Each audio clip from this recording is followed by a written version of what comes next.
అనేక మంది పేద బడుగు బలహీన వర్గాలకు సంబంధించిన చేనేత కార్మికులపై అత్యంత పాశవికంగా దాడి చేయడం జరుగుతుంది.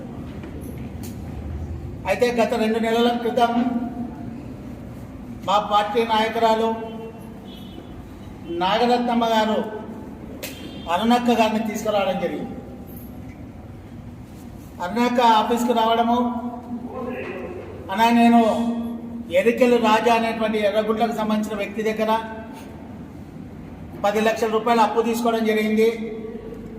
నా కూతురు హైదరాబాద్లో ఉస్మానియా మెడికల్ కాలేజ్లో ఎంబీబీఎస్ చేస్తూ ఉంది.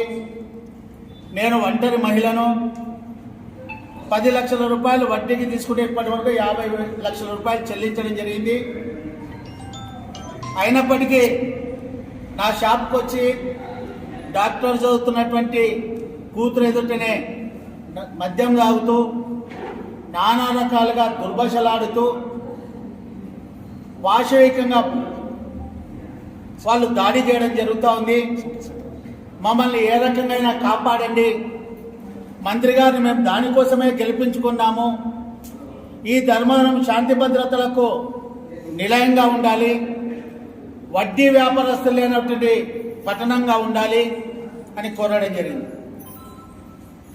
అప్పటికే ఈ యొక్క పట్టణంలో